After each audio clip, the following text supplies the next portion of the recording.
नमस्कार दोस्तों। The secret of sleeping and walking mind. मुख्यतः मन को दो हिस्सों में बांटा गया है। एक है जागृत मन, वॉकिंग माइंड, एक है स्लीपिंग माइंड यानी सुषुप्त मन। दो तरह के मन है हमारे पास।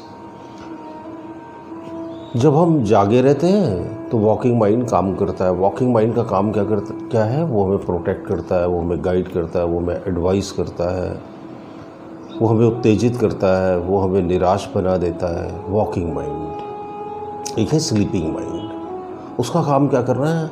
हमें हील करना, हमें मैनेज करना, हमारी हैबिट्स को मेंटेन करना। उसके अंदर जो डाल दो वो उसको मेंटेन करता है।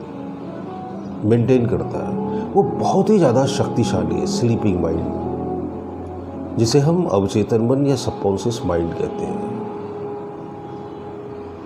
वॉकिंग माइंड क्या करता है? जैसे समझो आप अपने घर से वॉक करने के लिए निकलो तो आपको रास्ते में ट्रक दिखेगा तो आप उसको देखोगे, आपको एक कार दिखाई देगी तो आप देखोगे, कुछ बच्चे दिखाई देंगे तो देखोगे, रास्ते में हिरन दिखाई दे जंगल में कहीं तो वो देखोगे।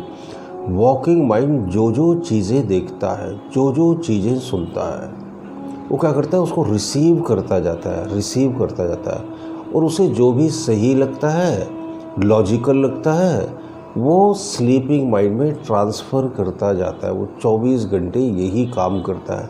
वो जब जागता है तब इकट्ठा करता है। जैसे कोई छोटा बच्चा नदी के किनारे जाए और खूबसूरत पत्थर इकट्ठे करके ले आए और उसे अपने घर में कहीं छुपाकर स्टोर में रख ले।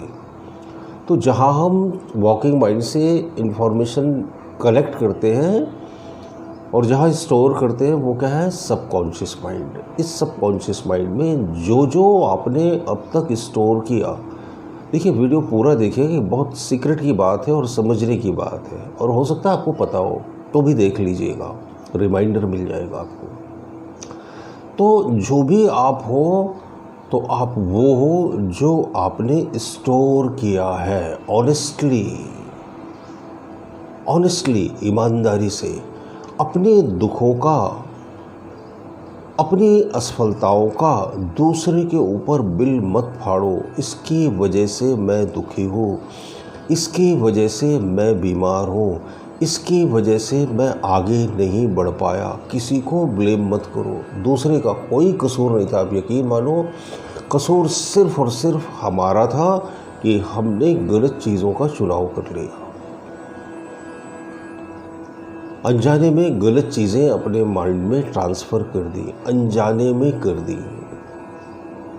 कोई बात नहीं, जब मुझे भी नहीं पता था तो ऐसी बहुत सारी चीज़ें अनजाने में मैंने अपनी गलत चीज़ें अपने माइंड में ट्रांसफ़र कर दी थी और फिर मुझे उनका रिजल्ट मिला। स्लीपिंग माइंड का तो क्या काम है? जो आपने उसे भेजा है वो वही चीज़ें बाहर लाकर आपको देने वाला है। जैसे आपको बीमारी हो गई और आपने बोला कि अब तो तबीयत ठीक नहीं हो सकती, अब बचना मुश्किल है। जैसे कई बूढ़े बुजुर्ग होते हैं ना, जो बोलते हैं बस ज़्यादा से ज़्यादा 1 आध साल चलेंगे, और 1 आध साल होता है और वो चले जाते हैं।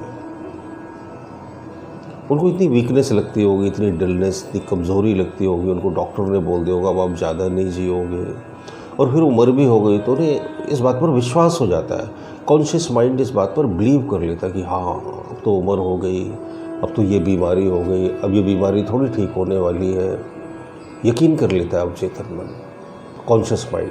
तो फिर वो क्या करता है? स्टोरेज में डाल देता है, अब 1 साल ही जिएंगे। और क्या होता है? 1 साल होता है और फिर उनकी डेथ हो जाती है। फिर उनके बच्चे, उनके घर वाले बोलते हैं दादाजी ने तो पहले ही बोल दिया था अब 1 साल से ज़्यादा नहीं जीऊँगा मैं, और 1 साल में चले गए।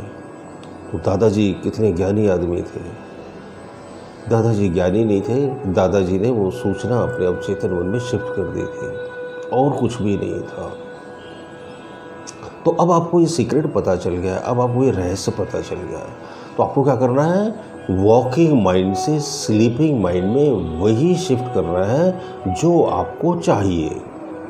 जैसे आप रोड पर जा रहे हो, आपको एक खूबसूरत कार दिखी और आपको पसंद आ गई, तो आप आंख बंद करो और उसे अवचेतन मन में शिफ्ट करो कि ये खूबसूरत कार मुझे मिल गई है, मैं भी इसे ड्राइव कर रहा हूँ, मैं भी इसके मज़े ले रहा हूँ। कोई बहुत खूबसूरत घर देखा आपने, कोई फार्म हाउस, कोई बेंगलोर देखा आपने और आपको पसंद है, तो आप बोलो ये खूबसूरत बेंगलोर, ये खूबसूरत घर मुझे मिल गया है और मैं इसमें रह रहा हूँ।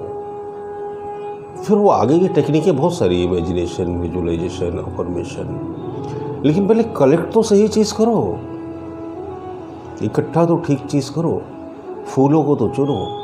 अब कांटे इकट्ठे करके लाओगे तो ज़िंदगी भर कांटे ही चुभेंगे ना। जो इकट्ठा करोगे, जो सबकॉन्शियस माइंड में डाल दोगे, वही चीज़ रिएक्ट होकर बाहर आने वाली है। आपकी समझ में आया मैं कहना क्या चाहता हूँ? आप अवचेतन मन पर बहुत सारे वीडियो देखते होंगे, लॉ ऑफ अट्रैक्शन पर बहुत सारे वीडियो देखते होंगे, मगर ये गहरी समझ हमें होनी चाहिए कि हम क्या चीज़ उसमें शिफ्ट कर रहे हैं, 24 घंटे क्या हम उसमें डाल रहे हैं। तो आप अवेयर हो जाइए। अवेयर होने में बड़ा मज़ा आता है। अवेयर होना ही मेडिटेशन है। इससे आपको और भी असंख्य फ़ायदे होंगे। आज की वीडियो में इतना ही है। अगर वीडियो अच्छे लगते हो तो ज़रूर लाइक कीजिएगा, कमेंट बॉक्स में कमेंट कीजिए, उन्हें मैं बड़े ध्यान से पढ़ता हूँ। वीडियो अच्छे लगते हो तो शेयर भी कीजिए और चैनल पर नए हो तो सब्सक्राइब भी कर लीजिए। बहुत बहुत शुक्रिया, बहुत बहुत धन्यवाद। मन और ध्यान, आपकी हर समस्या का समाधान। इसे आप घर बैठे अनेकों लोगों पर आजमाए हुए 54 विधियां सीख सकते हैं। ये करने में बहुत आसान है और बहुत ही निश्चित रिजल्ट देती है। तो सोचिए मत, नीचे दिए हुए लिंक पे या व्हाट्सएप नंबर पर आज ही हमें व्हाट्सएप करके अपना ऑर्डर दीजिए। अब मन और ध्यान, हर समस्या का समाधान आपकी जिंदगी को एक नया मोड़ देगी।